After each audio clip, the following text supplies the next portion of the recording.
한국이 멈추면 세계가 멈춘다. 지금 영국 케임브리지 강의실에서 전 세계를 뒤흔드는 충격적인 선언이 나왔습니다. 전 세계 200개국 중 단 3곳만 가능한 산업. 공장 하나에 240조 원이 들어가는 반도체가 멈추는 순간 세계는 즉시 셧다운됩니다. 스마트폰은 벽돌이 되고 전투기는 고철이 되며 인공지능 서버는 동시에 침묵하게 됩니다. 그런데 그 세 나라 중에서도 단연 압도적인 존재가 대한민국이라는 분석이 공개됐습니다. 세계 메모리의 60% 이상을 쥔 나라. 불황 속에서도 투자를 멈추지 않았던 나라. 바로 대한민국입니다. 도대체 무엇이 이 나라를 세 강국 중에서도 가장 강하고 가장 집요하며 가장 무서운 반도체 강국으로 만들었을까요? 그 이야기 시작합니다. 어디서 듣고 계신가요? 구독과 좋아요 잊지 마세요. 손끝이 스위치 위에 올라간 순간 강의실 안 80명의 숨소리가 멈췄어요. 거대한 스크린에는 텅 빈 세계 지도가 떠 있었습니다. 200개 넘는 국가의 윤곽만 희미하게 그려진 아무런 빛도 없는 암흑의 지도였죠. 클릭 한 번이면 세계가 바뀝니다. 안녕하세요. 저는 리처드 해밀턴입니다. 케임브리지에서 40년간 국제정치경제학을 가르쳐온 교수였죠. 오늘은 제 강의 인생에서 가장 중요한 순간 중 하나가 될 것 같았습니다. 지난 3주간 준비해온 이 자료 하나를 위해서 말이죠. 스위치를 눌렀습니다. 세계지도 위에 세 개의 점이 황금빛으로 타오르기 시작했어요. 북미 대륙 서부 해안, 동아시아의 작은 섬, 그리고 한반도. 딱 세 곳입니다.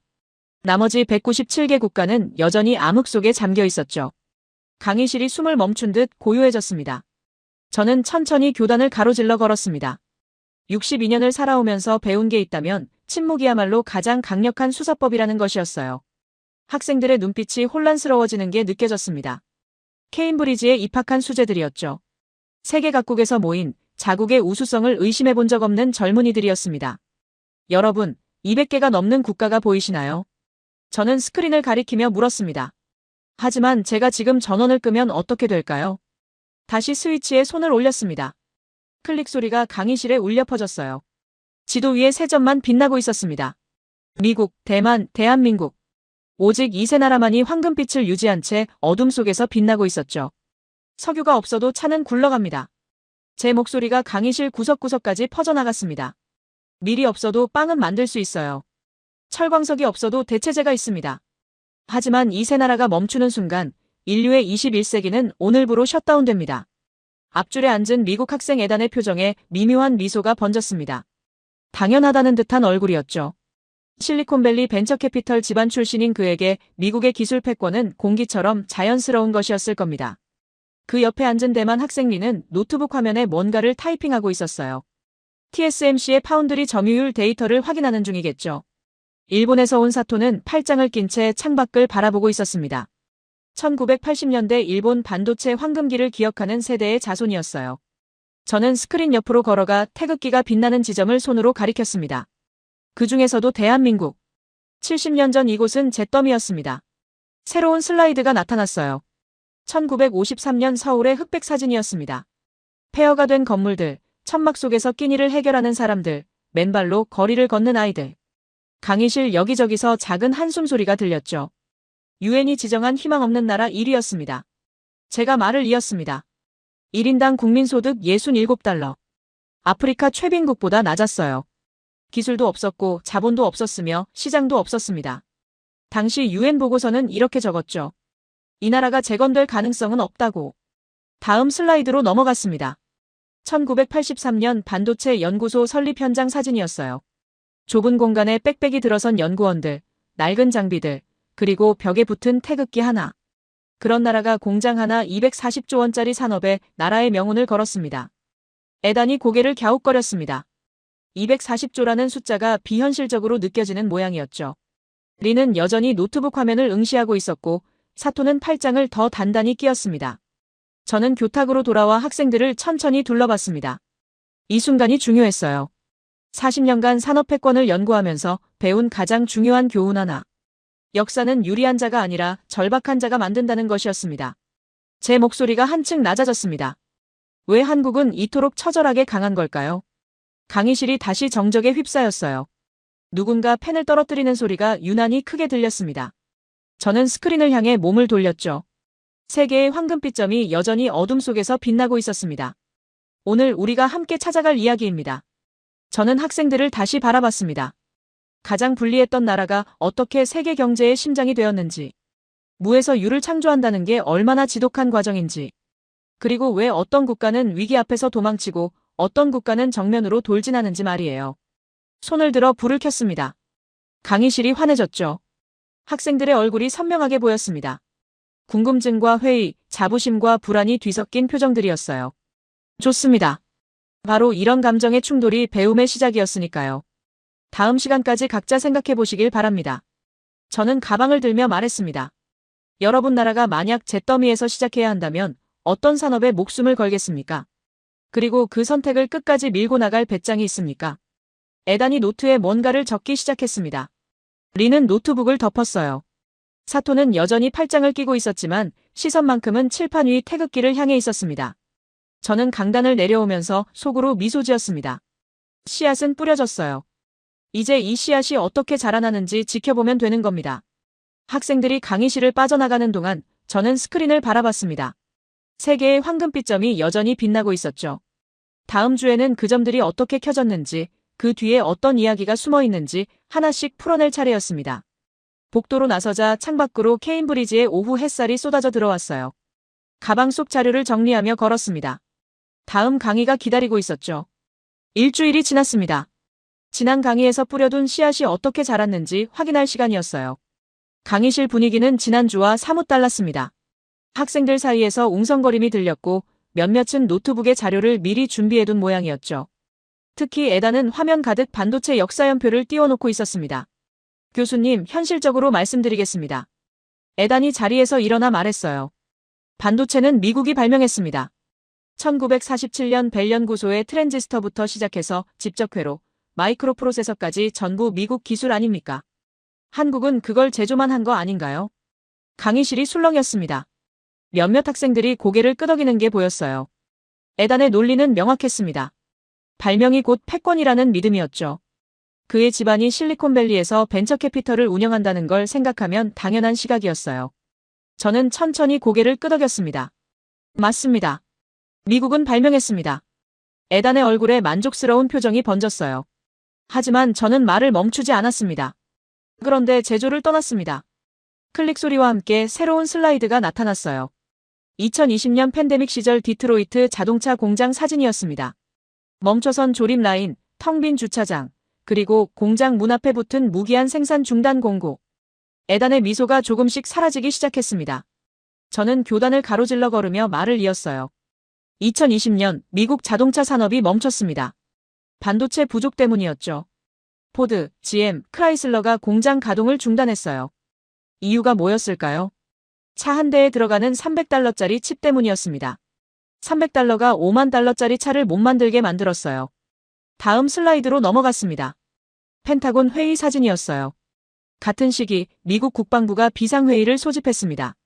F-35 전투기 생산이 지연되고 있었거든요. 미사일 유도 장치에 들어가는 반도체를 구할 수 없었기 때문이었죠. 세계 최강 군대가 칩 부족으로 무기를 못 만들고 있었습니다. 에단이 노트북 화면을 내려다봤어요.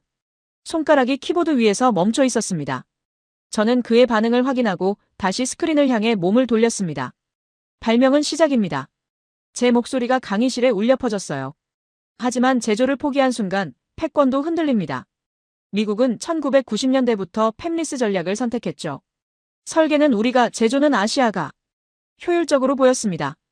실제로도 효율적이었어요. 잠시 멈췄습니다. 침묵이 강의실을 가득 채웠어요. 위기가 오기 전까지는 말입니다. 새로운 그래프가 나타났습니다.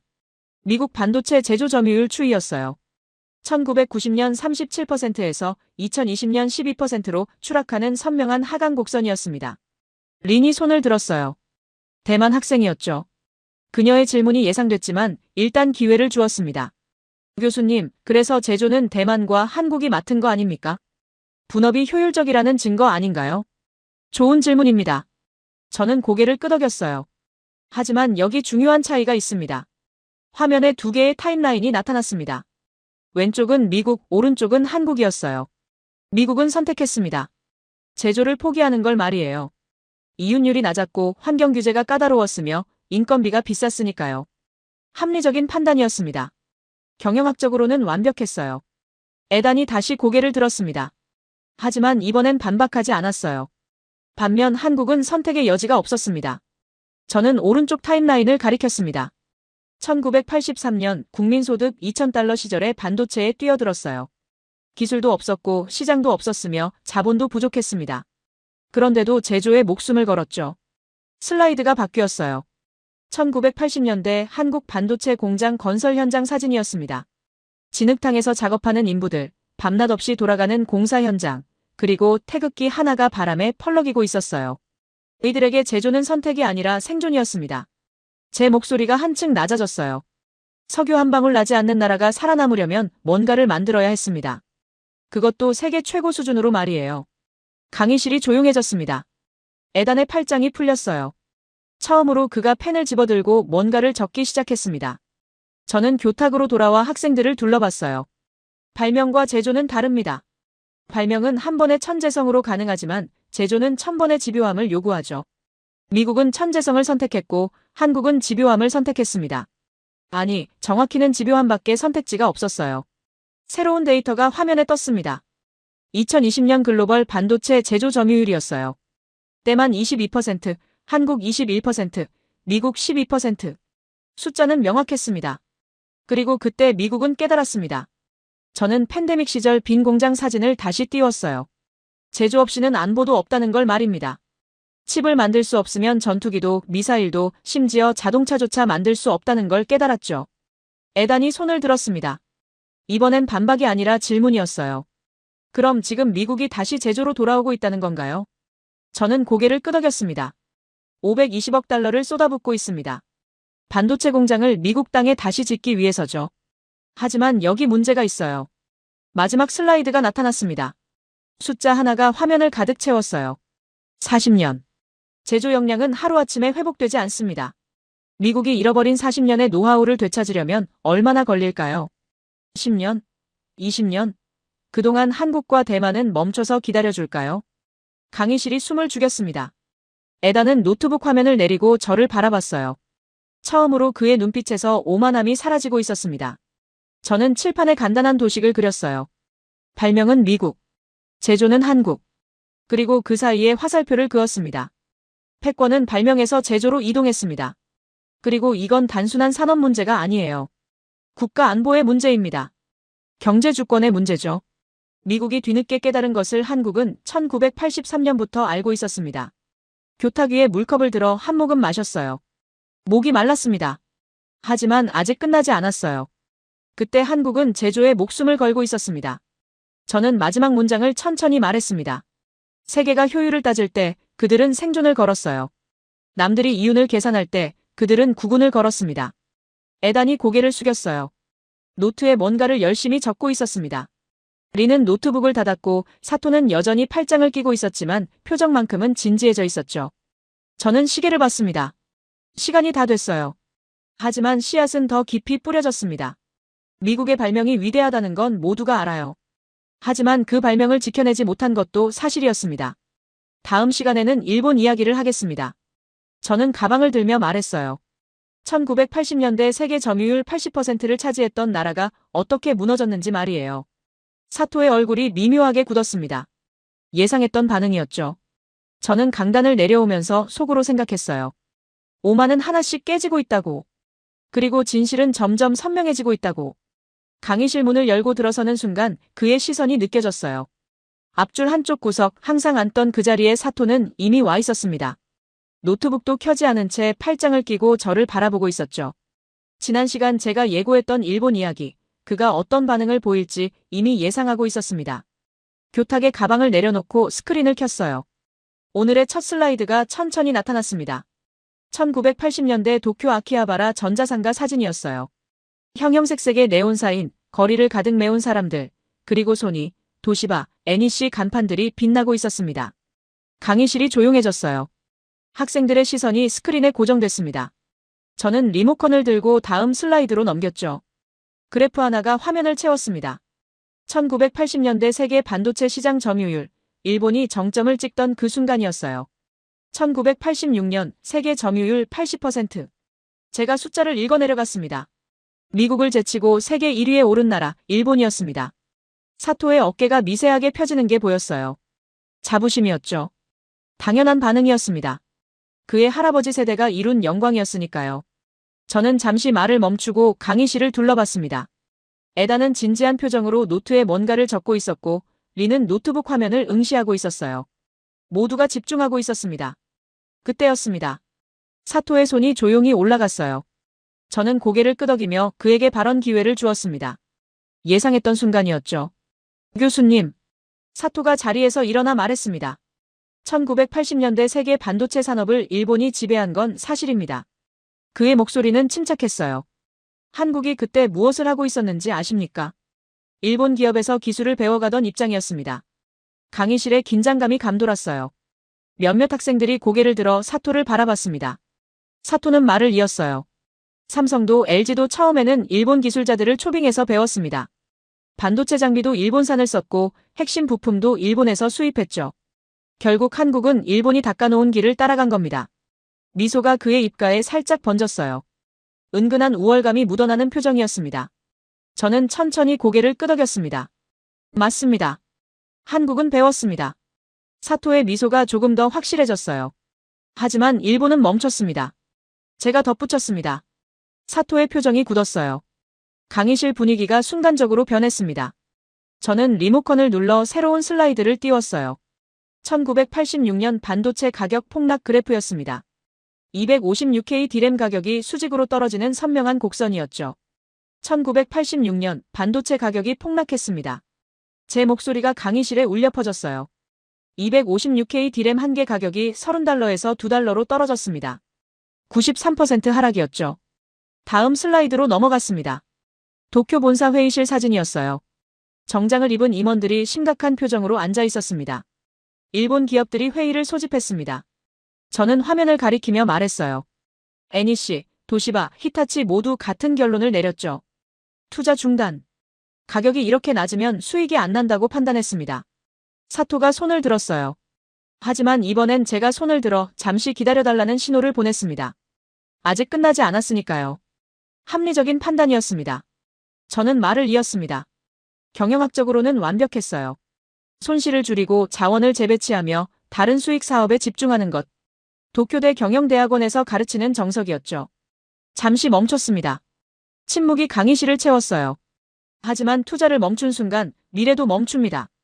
새로운 그래프가 나타났습니다. 일본과 한국의 반도체 투자액 비교였어요. 1986년을 기점으로 두 선이 극명하게 갈라지고 있었습니다. 일본은 하락, 한국은 상승. 같은 시기 한국은 무엇을 했을까요? 저는 질문을 던졌습니다. 가격이 폭락하는 순간, 세계가 철수하는 순간, 한국은 공장을 더 지었습니다. 사토의 손이 책상 위에서 주먹으로 쥐어졌어요. 표정이 점점 굳어지고 있었습니다. 다음 슬라이드로 넘어갔습니다. 1987년 한국 반도체 공장 건설 현장이었어요. 밤하늘 아래 환하게 불이 켜진 공사장, 24시간 돌아가는 크레인들이 보였습니다. 적자를 감수했습니다. 제가 말했어요. 은행 빚을 내고 정부 지원을 받고 심지어 직원 월급을 깎아가면서 투자했습니다. 왜 그랬을까요? 강의실이 숨을 죽였어요. 에단이 펜을 멈췄고 린이 고개를 들었습니다. 미래를 샀기 때문입니다. 저는 천천히 말했습니다. 일본은 현재의 손익을 계산했고 한국은 미래의 점유율을 계산했어요. 일본은 경영진에게 보고했고 한국은 국가에 보고했습니다. 사토가 입을 열었어요. 하지만 목소리가 나오지 않았습니다. 뭔가 말하려다가 다시 입을 다물었죠. 저는 마지막 슬라이드를 띄웠습니다. 1992년 세계 반도체 시장 점유율 그래프였어요. 숫자 하나가 화면을 가득 채웠습니다. 1992년.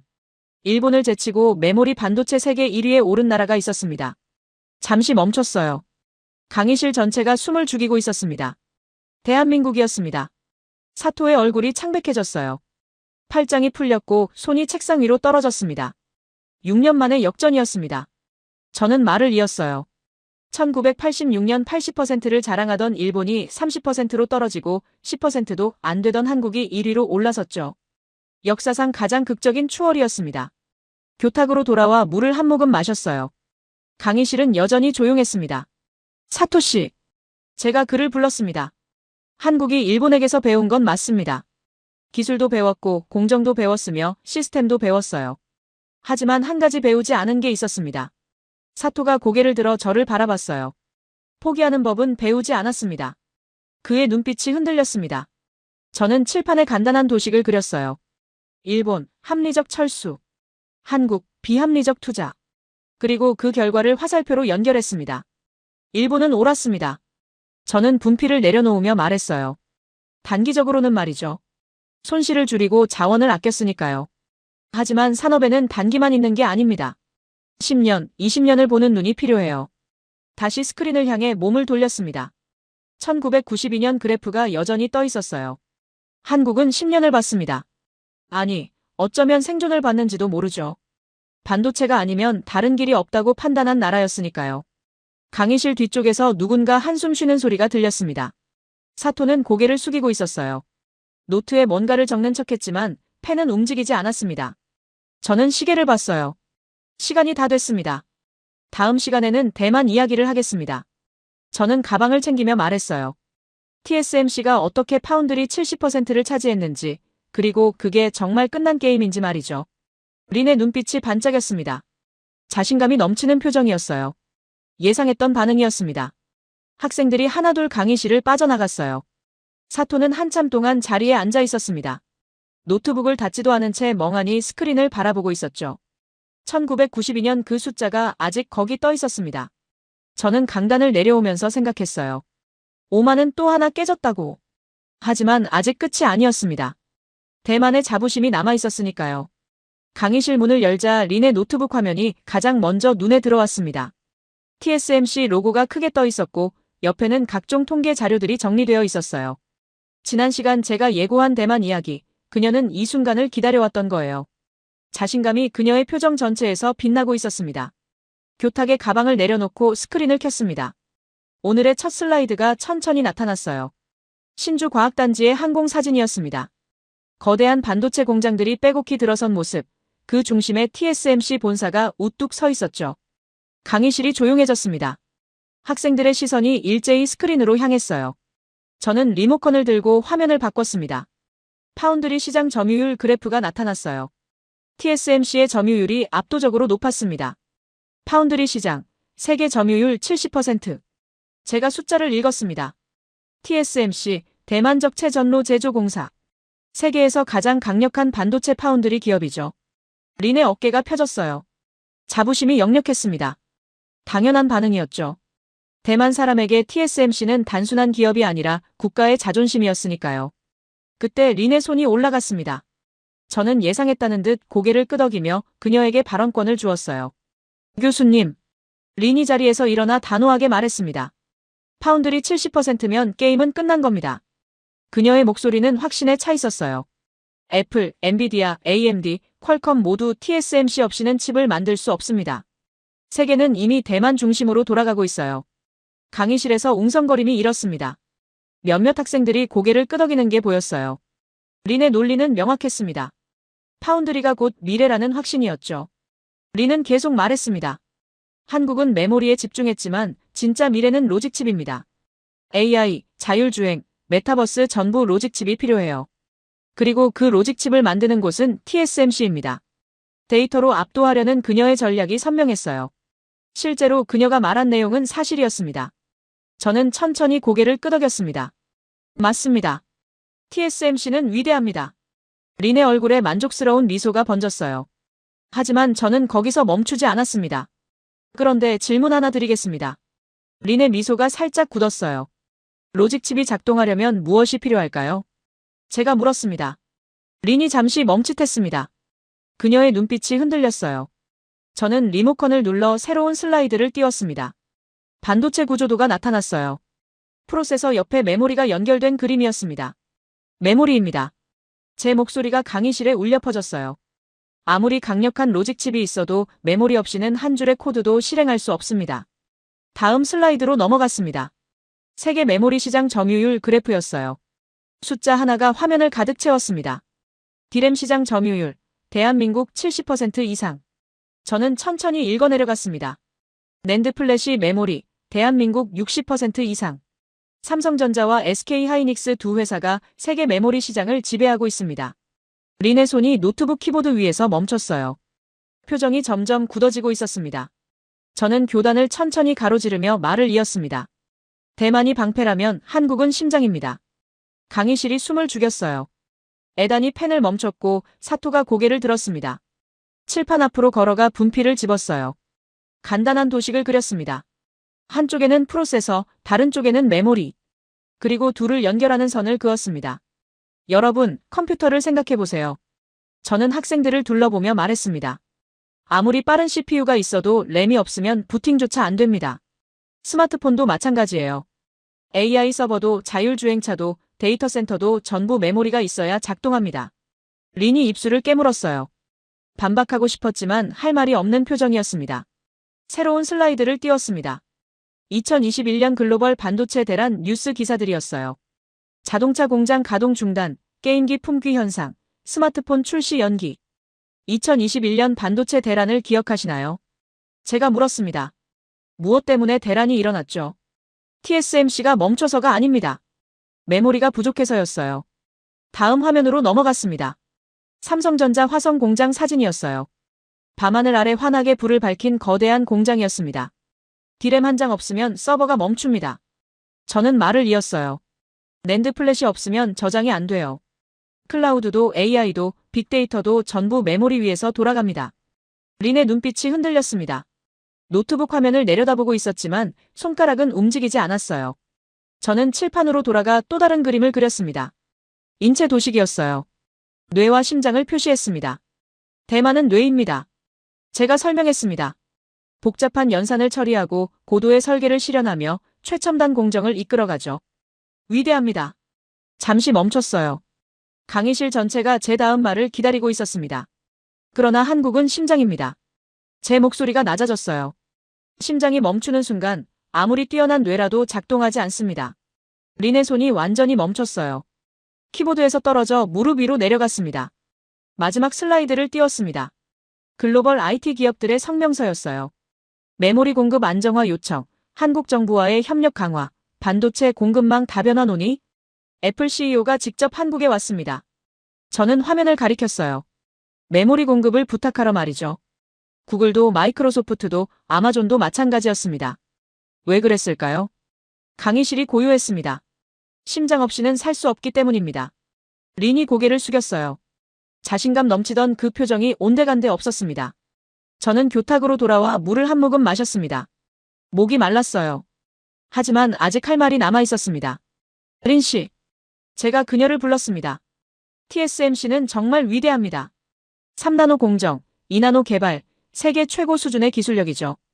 대만의 자랑이에요. 린이 고개를 들어 저를 바라봤습니다.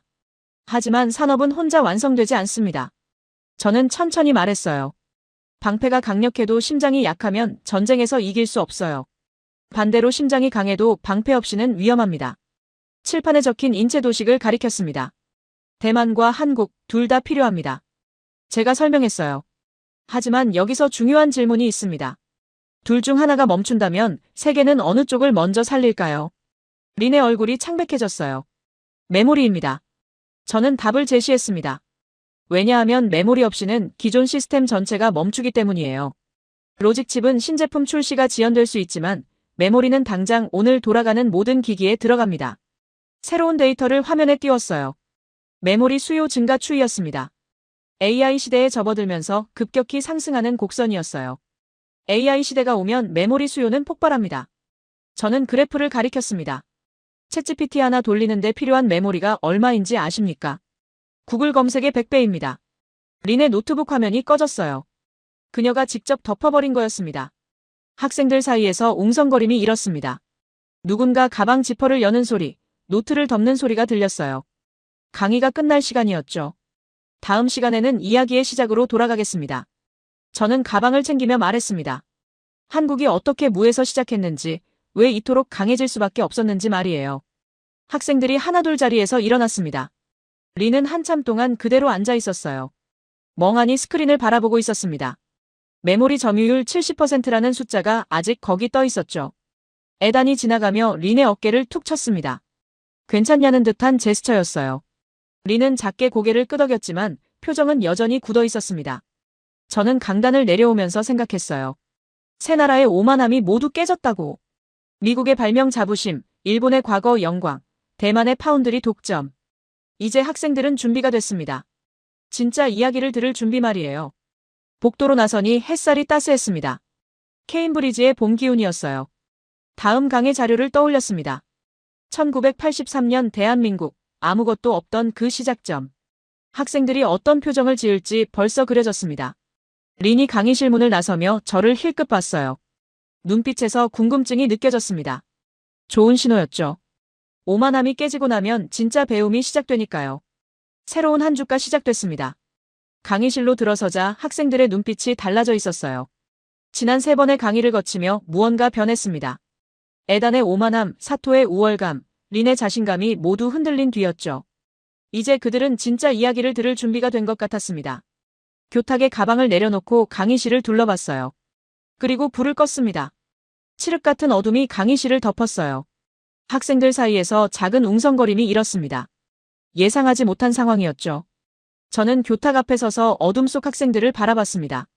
보이지 않았지만 그들의 당혹스러운 표정이 느껴졌어요. 잠시 후 스크린에 희미한 빛이 들어왔습니다. 1983년 서울 거리 사진이었어요. 흑백 사진 속 좁은 골목길, 판잣집들, 비포장 도로를 걷는 사람들. 강의실이 숨을 죽였습니다. 이것이 시작이었습니다. 제 목소리가 어둠 속에서 울렸어요. 불을 다시 켰습니다. 형광등이 깜빡이며 켜졌고 학생들이 눈을 깜빡였어요. 스크린에는 여전히 그 사진이 떠 있었습니다. 1983년 대한민국입니다. 저는 리모컨을 들고 다음 슬라이드로 넘겼어요. 숫자들이 하나씩 나타났습니다. 1인당 국민소득 2,000달러. 세계 평균의 4분의 1 수준이었죠. 에단이 노트에 숫자를 적었어요. 린은 팔짱을 끼고 스크린을 바라봤습니다. 사토는 여느 때처럼 조용히 앉아 있었죠. 다음 슬라이드가 나타났습니다. 빈칸 3개였어요. 저는 천천히 읽어내려갔습니다. 기술, 없음. 자본, 없음. 시장, 없음. 강의실 뒤쪽에서 누군가 작게 웃었습니다. 어이없다는 듯한 웃음이었어요. 예상했던 반응이었죠. 저는 개의치 않고 말을 이었습니다. 반도체를 만들려면 이 3가지가 필요합니다. 제가 설명했어요. 기술이 있어야 칩을 설계할 수 있고 자본이 있어야 공장을 지을 수 있으며 시장이 있어야 팔 수 있습니다. 상식이죠. 잠시 멈췄어요. 학생들이 집중하고 있었습니다. 그런데 한국은 셋 다 없었습니다. 새로운 사진이 나타났습니다. 1983년 한국 반도체 연구소 설립 현장이었어요. 좁은 사무실, 낡은 책상, 몇 명 안 되는 연구원들이 보였습니다. 벽에 태극기 하나가 걸려 있었죠. 이 사람들이 반도체를 시작했습니다. 저는 화면을 가리켰어요. 세계 어느 누구도 성공할 거라 믿지 않았습니다. 미국은 비웃었고 일본은 무시했으며 유럽은 관심조차 없었어요. 강의실 여기저기서 작은 웃음소리가 들렸습니다. 학생들도 똑같은 반응을 보이고 있었죠. 당연했습니다. 아무것도 없는 나라가 세계 최첨단 산업에 뛰어든다는 게 말이 안 됐으니까요. 저는 그 웃음을 그대로 두었습니다. 오히려 좋았어요. 1983년 세계가 보인 반응과 똑같았으니까요. 리모컨을 눌러 다음 자료를 띄웠습니다. 당시 외신 기사들이었어요. 한국의 반도체 도전을 다룬 기사들이었죠. 뉴욕타임스는 이렇게 썼습니다. 저는 기사를 읽어내려갔어요. 한국의 반도체 투자는 무모한 도박이다. 월스트리트 저널은 더 직설적이었죠. 기술도 없는 나라가 꿈을 꾸고 있다. 린이 고개를 갸웃거렸어요. 에다는 미간을 찌푸렸습니다. 일본 언론은 어땠을까요? 저는 다음 슬라이드로 넘겼습니다. 니혼게이자이 신문 기사였어요. 한국은 우리가 이미 지나온 길을 따라올 뿐이다. 10년은 뒤처져 있다. 사토의 표정이 미묘하게 변했어요. 불편한 기색이었습니다. 저는 교단을 천천히 가로질러 걸었습니다. 칠판 앞에 서서 분필을 집었어요. 간단한 등식을 적었습니다. 기술, 자본, 시장 모두 제로. 학생들이 등식을 바라봤습니다. 답은 명확했죠. 그런데 한국은 여기에 다른 것을 더했습니다. 저는 등식 끝에 한 단어를 적었어요. 절박함. 강의실이 조용해졌습니다. 웃음소리가 멈췄어요. 분필을 내려놓고 학생들을 돌아봤습니다. 모두가 칠판을 응시하고 있었어요. 여러분, 선택지가 있을 때와 없을 때는 다릅니다. 제 목소리가 강의실에 퍼졌어요. 미국은 선택할 수 있었습니다. 반도체를 할지 말지, 제조를 계속할지 말지. 일본도 마찬가지였죠. 투자를 계속할지, 철수할지 선택했습니다. 잠시 멈췄어요. 학생들의 눈빛이 달라지고 있었습니다. 하지만 한국은 선택지가 없었습니다. 새로운 슬라이드를 띄웠습니다. 1970년대 한국의 수출 품목 리스트였어요. 섬유, 신발, 가발, 합판. 단순 제조업뿐이었습니다. 석유 한 방울 나지 않는 나라였습니다. 저는 리스트를 가리켰어요. 자원이 없으니 무언가를 만들어야 했습니다. 그것도 세계 최고 수준으로 만들어야 살아남을 수 있었죠. 섬유로는 한계가 있었어요. 신발로는 부족했습니다. 다음 화면으로 넘어갔습니다. 1980년대 세계 산업 전망 보고서였어요. 반도체 산업이 21세기를 지배할 것이라는 예측이 적혀 있었습니다. 그래서 반도체를 선택했습니다. 제가 설명했어요. 가장 어렵지만 가장 가치 있는 산업이었으니까요. 이건 계산이 아니라 생존이었습니다. 에단이 펜을 멈췄어요. 리는 팔짱을 풀었습니다. 저는 교탁으로 돌아와 물을 한 모금 마셨습니다. 목이 말랐지만 아직 할 말이 남아 있었어요. 1983년 2월 정부가 발표했습니다. 저는 당시 보도 자료를 화면에 띄웠어요. 반도체 산업 육성 계획. 10년 내에 세계 수준을 따라잡겠다는 목표였죠. 강의실 여기저기서 또 작은 웃음이 터졌습니다. 어이없다는 반응이었어요. 저는 웃음을 제지하지 않았습니다. 대신 다음 슬라이드를 띄웠어요. 당시 세계 반도체 기업 순위였습니다. 1위부터 20위까지 한국 기업은 한 곳도 없었어요. 세계는 비웃었습니다. 제 목소리가 낮아졌어요. 당연했죠. 순위에도 없는 나라가 10년 만에 따라잡겠다니 허풍으로밖에 안 들렸을 겁니다. 하지만 한국에게는 다른 길이 없었습니다. 저는 말을 이었어요. 실패하면 나라가 무너질 수도 있었습니다. 그래도 해야 했어요. 안 하면 영원히 가난한 나라로 남을 테니까요. 새로운 사진이 나타났습니다. 1983년 삼성 반도체 공장 기공식이었어요. 아무것도 없는 땅에 말뚝을 박는 모습이었습니다. 이 땅에서 시작했습니다. 제가 화면을 가리켰어요. 공장 설계도도 없었고 장비 구매 계약도 안 되어 있었으며 기술자도 부족했습니다. 그냥 시작했어요. 일단 땅부터 파고 보자는 심정이었죠. 강의실이 완전히 조용해졌습니다. 웃음이 사라졌어요. 저는 칠판으로 돌아가 아까 적었던 등식을 다시 가리켰습니다. 도전이란 단어를 적었어요. 학생들이 숨을 죽이고 있었습니다. 가장 가난했던 나라가 가장 위험한 산업에 뛰어들었습니다. 제 목소리가 강의실에 울렸어요. 성공 확률? 아무도 몰랐습니다. 전망? 어두웠습니다. 그래도 뛰어들었어요. 마지막 슬라이드를 띄웠습니다. 1983년 신문 일면 기사였어요. 반도체 굴기, 한국의 도전이라는 제목이 크게 박혀 있었습니다. 비웃음을 먹고 시작한 나라였습니다. 저는 천천히 말했어요. 세계가 불가능하다고 했던 도전이었죠. 하지만 이들에게는 선택이 아니라 필수였습니다. 에단이 고개를 끄덕였어요. 리는 노트북 화면을 응시하고 있었습니다. 사토는 여전히 고개를 숙이고 있었지만 손은 노트 위에서 뭔가를 적고 있었어요. 강의실 분위기가 완전히 바뀌었습니다. 처음에 웃음은 온데간데 없었어요. 대신 무거운 침묵이 자리 잡았습니다. 1983년 그 사진 속 좁은 연구소, 낡은 책상, 그리고 태극기. 40년 전 아무도 믿지 않았던 그 시작점이었어요. 무에서 시작한 이야기는 이제 기적으로 이어질 차례였습니다. 교탁 위에 낡은 여권 사진을 올려놓았습니다. 1983년 발행된 대한민국 여권이었어요. 표지가 낡아서 구겨져 있었고 안에는 미국 비자 스탬프가 찍혀 있었습니다. 학생들이 호기심 어린 눈빛으로 사진을 바라봤어요. 무슨 물건인지는 알았지만 왜 강의에서 이걸 보여주는지 의아해하는 표정이었죠. 이 여권 주인은 엔지니어였습니다. 제가 설명을 시작했어요.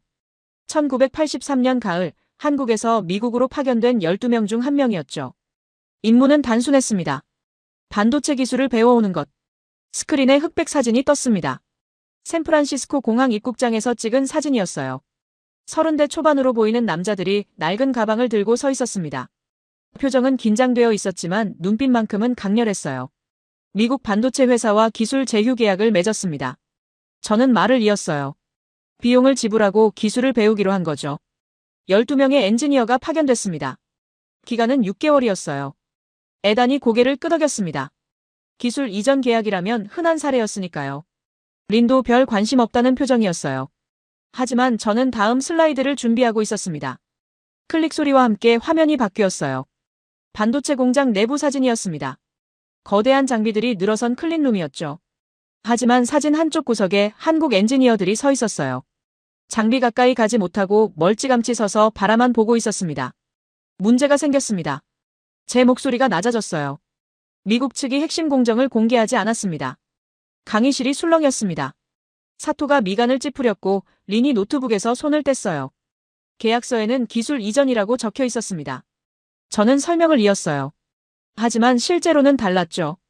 미국 기술자들이 핵심 공정을 진행할 때는 한국 엔지니어들을 밖으로 내보냈습니다. 보안상 이유라고 했어요. 다음 사진이 나타났습니다. 호텔 복도에 앉아있는 엔지니어들이었어요. 클린룸 밖에서 대기하는 모습이었습니다. 하루 8시간 중에 실제로 배울 수 있는 시간은 2시간도 안 됐습니다. 제가 말했어요. 나머지 시간은 복도에서 기다리거나 호텔로 돌아가야 했죠. 6개월 계약이었지만 이런 식으로는 아무것도 배울 수 없었습니다. 에단의 표정이 굳었어요. 기술 이전이 아니라 기만이었다는 걸 알아챈 모양이었습니다.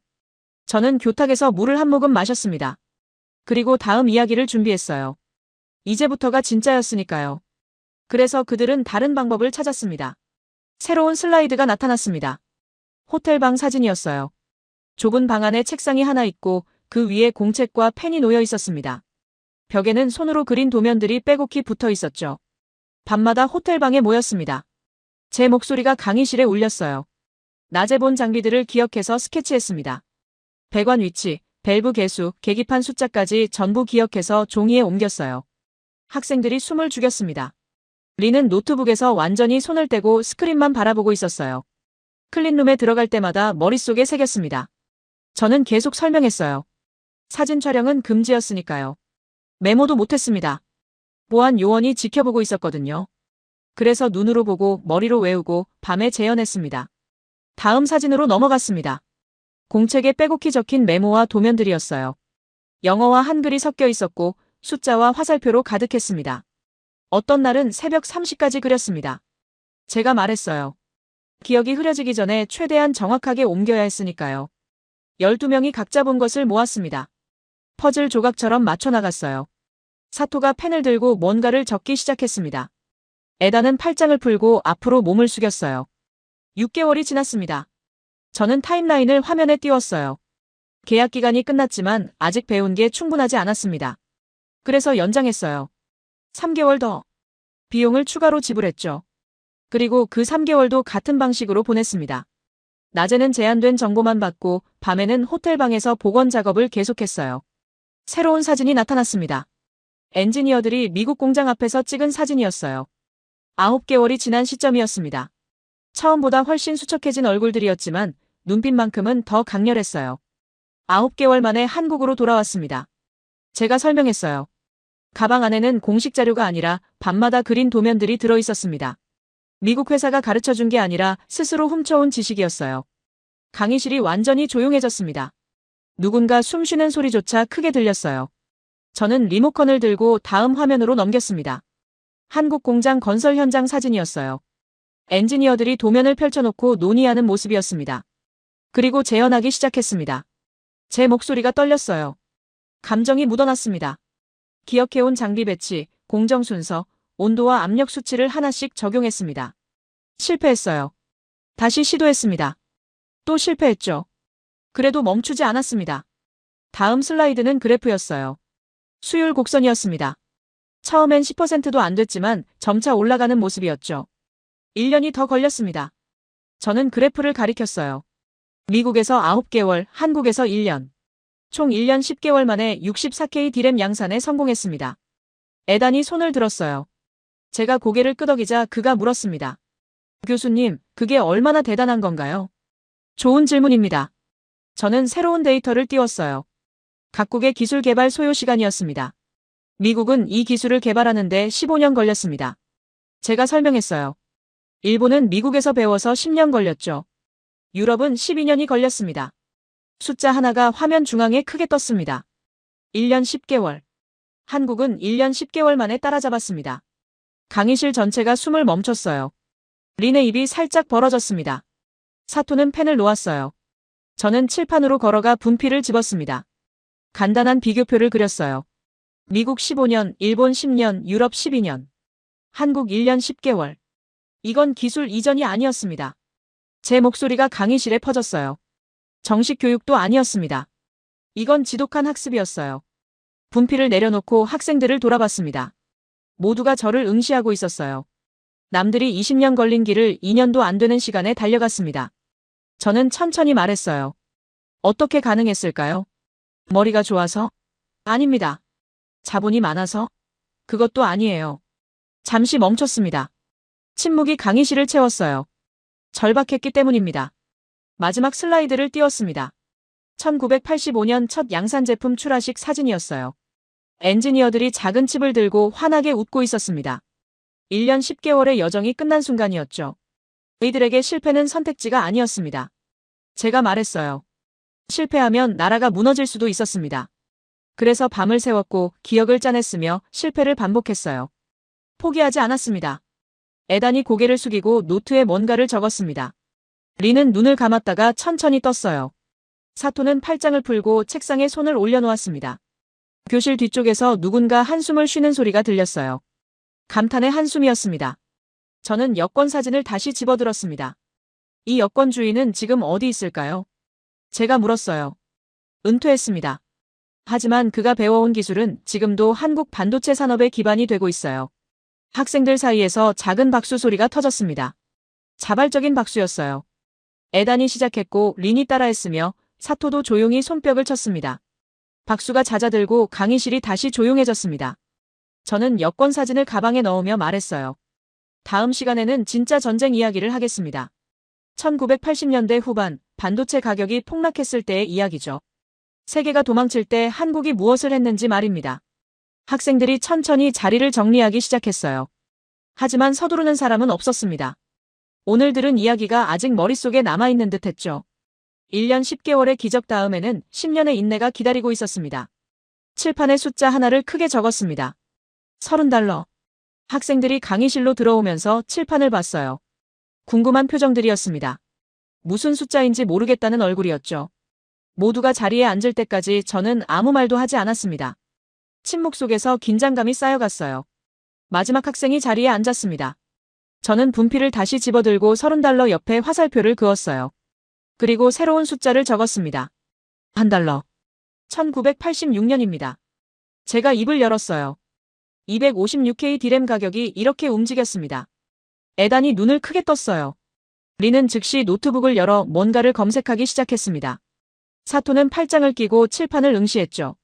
$30에서 $1로. 저는 두 숫자를 가리키며 말했습니다. 96.7% 폭락이었어요. 석 달 만에 일어난 일이었습니다. 스크린을 켰습니다. 가격 폭락 그래프가 나타났어요. 거의 수직으로 떨어지는 붉은 선이었습니다. 학생들이 그래프를 보며 작게 숨을 들이켰어요. 왜 폭락했을까요? 제가 질문을 던졌습니다. 공급 과잉이었어요. 미국, 일본, 한국, 유럽 모두가 생산량을 늘렸습니다. 수요보다 공급이 훨씬 많아졌죠. 가격은 폭락할 수밖에 없었어요. 다음 슬라이드로 넘어갔습니다. 세계 주요 반도체 기업 CEO들의 긴급회의 사진이었어요. 미국 실리콘밸리, 일본 도쿄, 유럽 각지에서 찍힌 사진들이었습니다. 전 세계 반도체 기업이 똑같은 결정을 내렸습니다. 저는 사진들을 가리켰어요.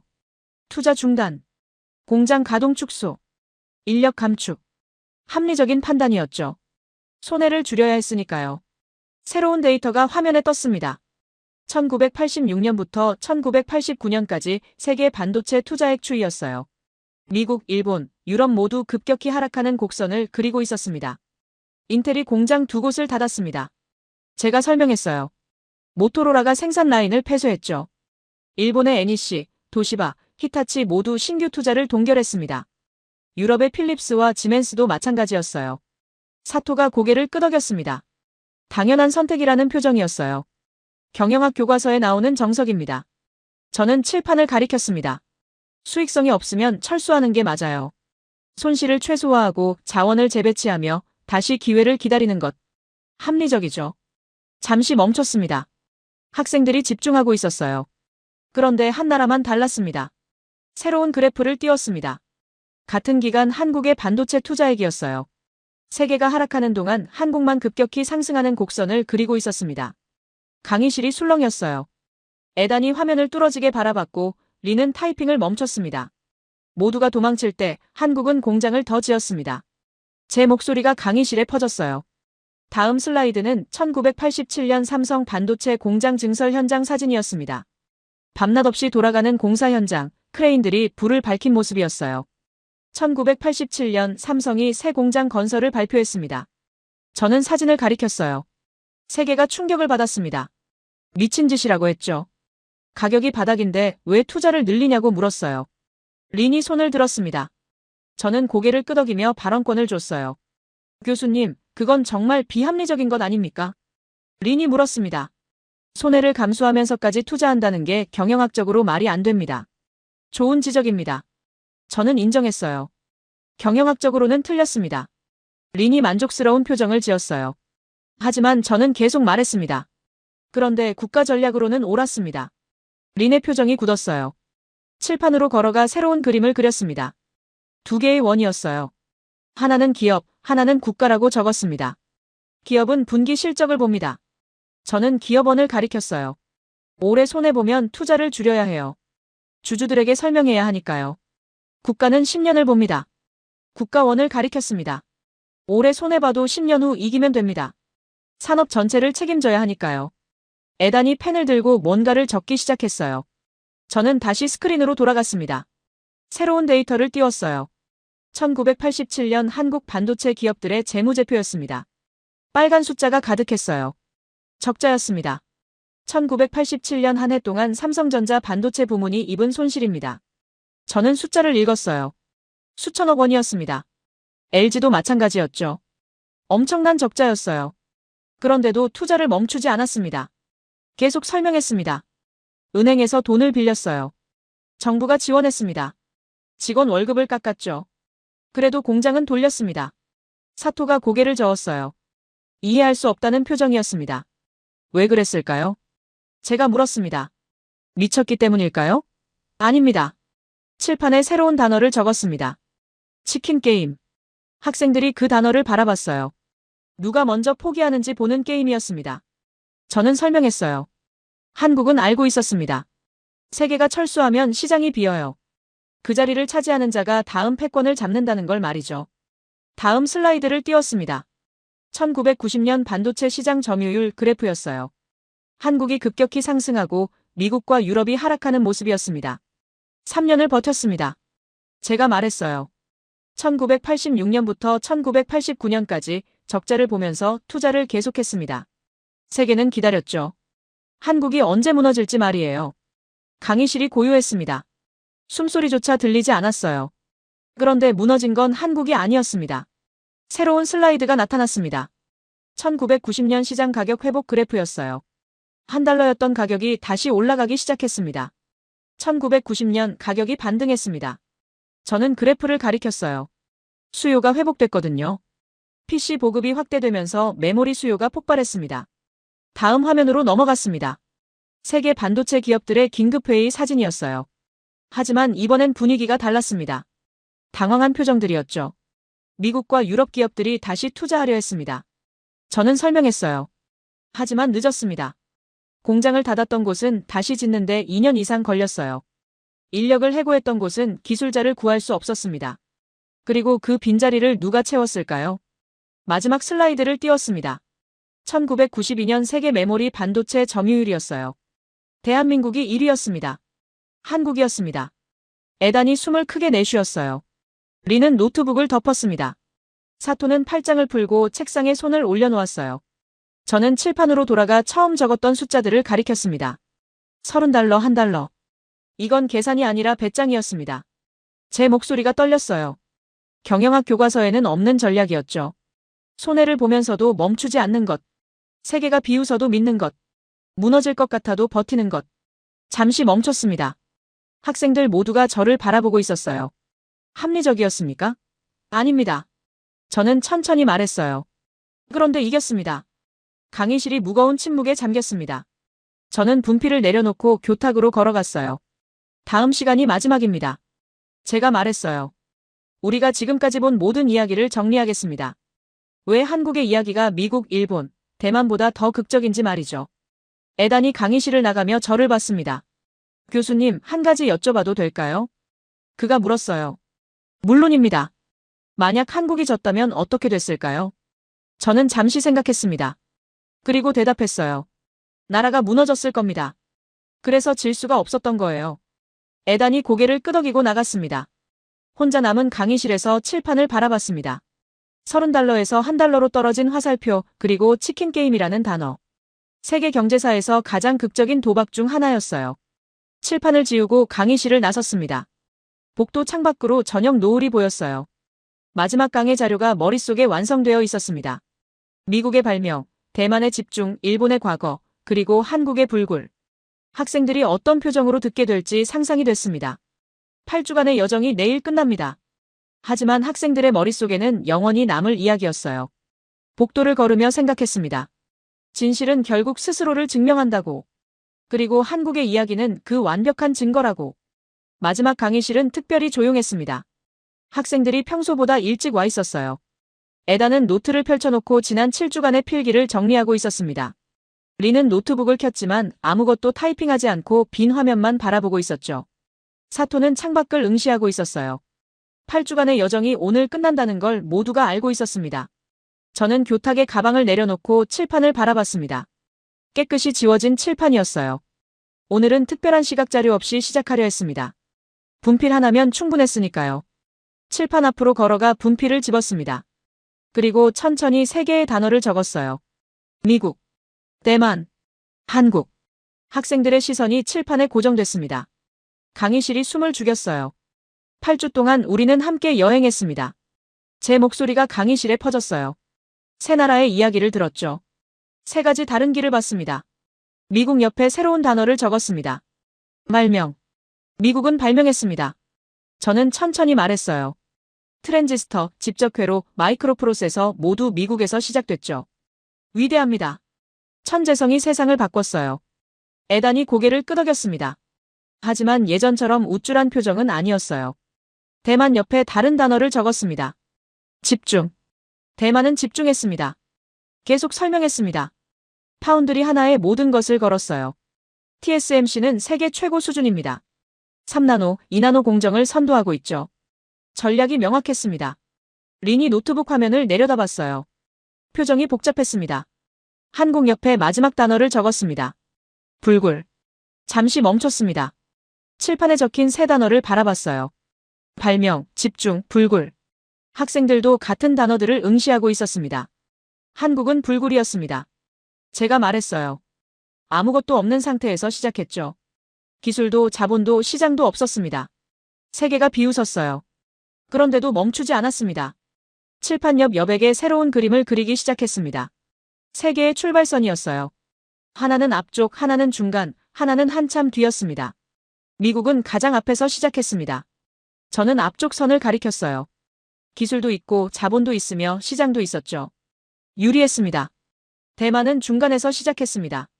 중간선을 가리켰습니다. 일본과 미국에서 배웠어요. 인프라가 있었고 엔지니어가 있었습니다. 준비되어 있었죠. 한국은 여기서 시작했습니다. 맨 뒤 선을 가리켰어요. 1983년 잿더미였습니다. 아무것도 없었어요. 강의실이 완전히 조용해졌습니다. 그런데 지금은 어디에 있습니까? 제가 물었습니다. 분필로 결승선을 그었어요. 그리고 세 나라의 위치를 표시했습니다. 한국이 가장 앞에 있었어요. 메모리 반도체 기준으로 말이죠. 가장 뒤에서 시작한 나라가 가장 앞에 왔습니다. 사토의 손이 책상 위에서 주먹으로 쥐어졌어요. 리는 눈을 감았다가 천천히 떴습니다. 에다는 노트에 뭔가를 적고 있었지만 손이 떨리는 게 보였어요. 저는 칠판을 등지고 학생들을 마주봤습니다. 여러분, 왜 한국의 이야기가 더 극적입니까? 제 목소리가 낮아졌어요. 미국의 발명이 위대하지 않아서? 아닙니다. 대만의 전략이 뛰어나지 않아서? 그것도 아니에요. 잠시 멈췄습니다. 학생들의 눈빛이 저에게 집중되어 있었어요. 가장 불리했기 때문입니다. 강의실 뒤쪽에서 누군가 작게 한숨을 쉬었습니다. 선택지가 있는 자와 없는 자는 다릅니다. 저는 말을 이었어요. 미국은 제조를 포기할 수 있었습니다. 효율이 낮으니까요. 일본은 투자를 중단할 수 있었습니다. 수익이 안 나니까요. 대만은 메모리를 포기하고 파운드리에 집중할 수 있었어요. 전략적 선택이었죠. 칠판에 한국이라는 글자를 가리켰습니다. 하지만 한국은 선택지가 없었습니다. 반도체가 아니면 다른 길이 없었어요. 실패하면 나라가 무너질 수도 있었습니다. 그래서 포기할 수 없었죠. 교탁으로 걸어가 물을 한 모금 마셨습니다. 목이 말랐지만 아직 할 말이 남아 있었어요. 절박함이 불가능을 가능으로 만들었습니다. 저는 다시 학생들을 바라봤어요. 1년 10개월 만에 20년 기술을 따라잡은 것. 세계가 도망칠 때 홀로 투자한 것. 적자를 감수하며 공장을 돌린 것. 이 모든 게 절박함에서 나왔습니다. 에단이 손을 들었어요. 저는 고개를 끄덕였습니다.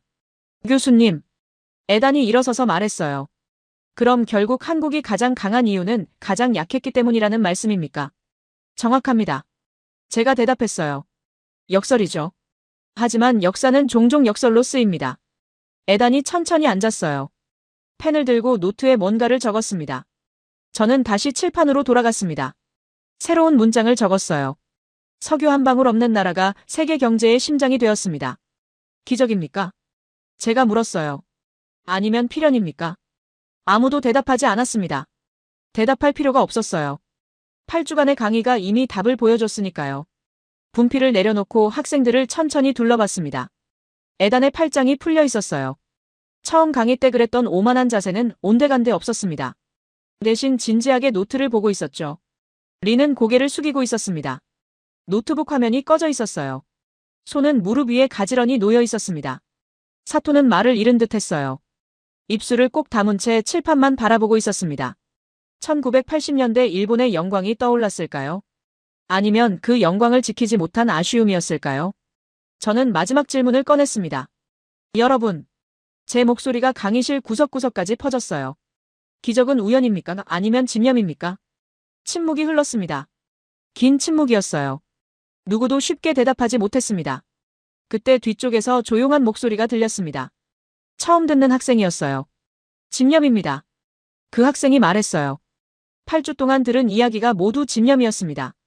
고개를 끄덕였습니다. 다른 학생들도 하나둘 고개를 끄덕이기 시작했어요. 집념입니다. 제가 되풀이했어요. 호텔방에서 밤새 장비를 스케치한 것. 적자를 보면서도 공장을 돌린 것. 세계가 비웃어도 포기하지 않은 것. 모두 집념이었습니다. 칠판에 적힌 세 단어를 다시 가리켰어요. 발명, 집중, 불굴. 발명은 천재 한 명이 할 수 있습니다. 저는 설명했어요. 집중은 전략으로 가능합니다. 하지만 불굴은 온 국민이 함께 해야 가능해요. 마지막 문장을 칠판에 적었습니다. 가장 유리했던 나라가 아니라 가장 불리했던 나라가 여기까지 왔습니다. 분필을 내려놓았습니다. 8주간의 강의가 이 한 문장에 담겨 있었어요. 교탁으로 돌아와 가방을 챙기기 시작했습니다. 학생들도 천천히 짐을 정리하기 시작했어요. 하지만 아무도 서두르지 않았습니다. 마지막 순간을 붙들고 싶어 하는 것 같았죠. 에단이 일어나 제게 다가왔습니다. 교수님, 감사합니다. 그가 말했어요. 제 생각이 많이 바뀌었습니다. 저도 감사합니다. 제가 대답했어요. 당신의 질문들이 강의를 더 깊게 만들었어요. 린이 다음으로 왔습니다. 눈가가 약간 붉어져 있었어요. 교수님, 저는 대만을 자랑스러워합니다. 그녀가 말했어요. 하지만 이제 한국도 존경합니다. 두 나라 모두 위대합니다. 제가 말했어요. 서로 다른 방식으로요. 사토가 마지막으로 왔습니다. 그는 말없이 깊게 고개를 숙였어요. 일본식 인사였습니다. 저도 고개를 숙여 화답했습니다. 학생들이 하나씩 강의실을 떠났어요. 저는 혼자 남아 칠판을 바라봤습니다. 8주간 채워온 이야기들이 지금 저 칠판에 요약되어 있었어요. 발명, 집중, 불굴. 석유 한 방울 없는 나라가 세계 경제의 심장이 되었습니다. 가장 불리했던 나라가 여기까지 왔습니다.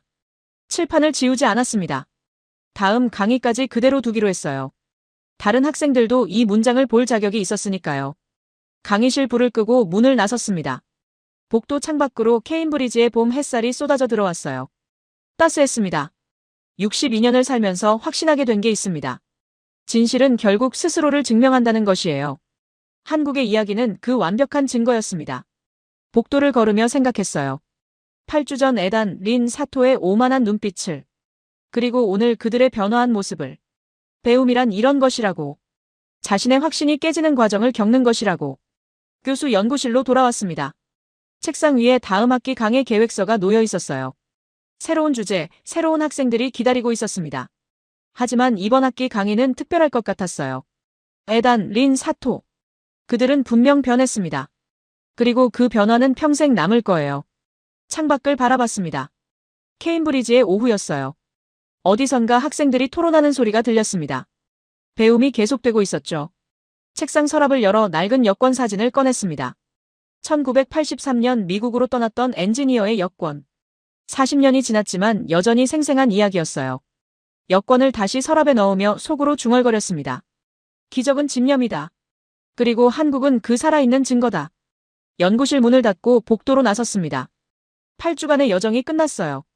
하지만 학생들의 마음속에서는 이제 시작일 겁니다. 세상을 보는 새로운 눈이 열렸으니까요.